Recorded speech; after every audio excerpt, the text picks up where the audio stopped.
चाहे पत्नी हो या महिला पुरुष प्रधान समाज में उनके प्रति नजरिए में फर्क दिखता है। खास बात यह है कि गृहस्थी की गाड़ी बिना एक दूसरे के सहारे चलती नहीं। उसके बावजूद अक्सर देखा गया है कि ड्राइविंग सीट पर पति ही अपना हक समझता है, क्योंकि वो कमाऊ जो ठहरा।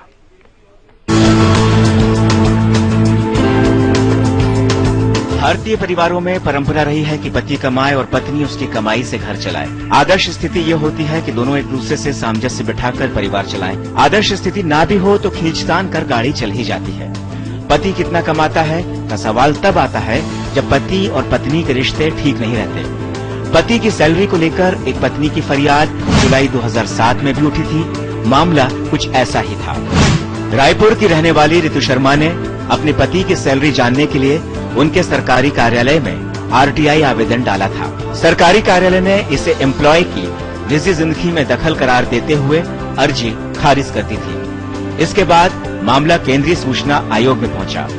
आयोग ने 15 दिनों में अर्जी खारिज करने के फैसले को पलटते हुए ऋतु शर्मा को उनके पति की सैलरी डिटेल्स बताने का निर्देश दिया था। आयोग ने कहा था कि सभी सरकारी प्रतिष्ठान आरटीआई कानून के तहत अपने कर्मचारियों की सैलरी बताने के लिए बाध्य हैं।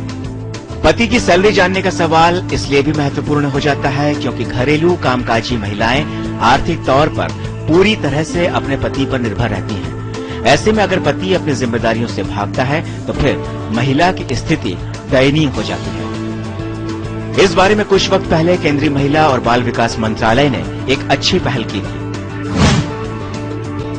मंत्रालय ने हाउसवाइफ को हाउस इंजीनियर कहते हुए उन महिलाओं को पतियों की सैलरी का अंश दिलाने के लिए प्रस्ताव लेकर आई थी। कहा गया था कि इससे महिलाओं का मनोबल बढ़ेगा और देश के जीडीपी में उनके कामकाज को भी गिनने की कोशिश होगी।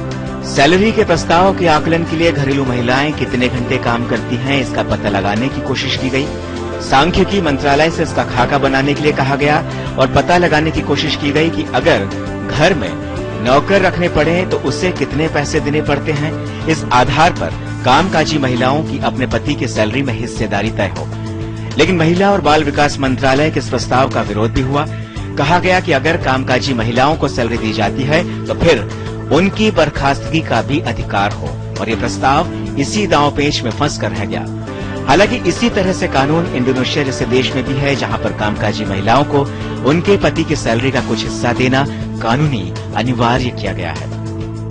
कुल मिलाकर ऐसा लगता है कि ये सवाल सैलरी जानने के हक से ज्यादा कामकाजी महिलाओं की आर्थिक आत्मनिर्भरता से जुड़ा है, जिसे बड़े परिदृश्य में देखने की जरूरत है। समय के लिए विवेक आनंद।